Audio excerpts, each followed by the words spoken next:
So ayan ka-sorpresa, tripping day and reservation day ng ating agent si Ma'am Claire. Ang pagbabalik, taray. So ang ating buyer from saan kayo ma'am? Gen 3. At ang napusuan nila ay si Pasinaya Homes dahil ito po ay minimum wage earner. Go Ma'am Claire. Turn natin na po tayo. Ang init ngayon ka-sorpresa. So ito supportive husband ni Madam.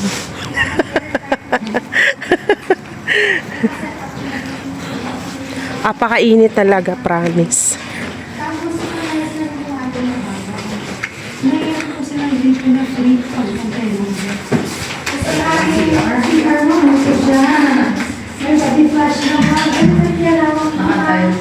Oo, nakaset na rin yung kailang dahil.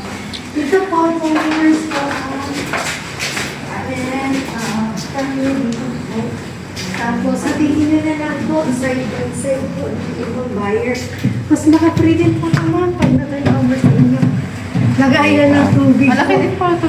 Opo, laundry area or kitchen, depende na sa inyo kung ano gusto nyo ilagay. Opo, yan. Malaki to ma'am. Kayo na magpapaano ma'am, magpapasara.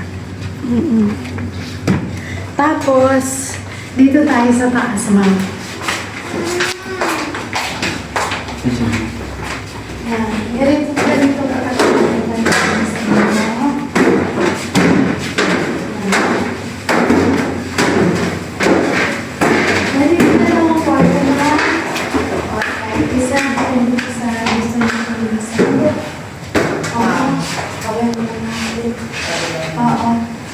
Tapos ito ma'am ay lugar na, alam ko ma'am no, banda. Opo. Location dito ma'am, boundary lang ng Luzon.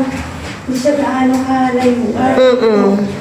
Kasi sabi niya yung putar natin. Ako na, yoy. Hindi po, diyan po. Halos katabi lang nito ma'am. Kami lang, boundary. Bungad lang ni turn natin.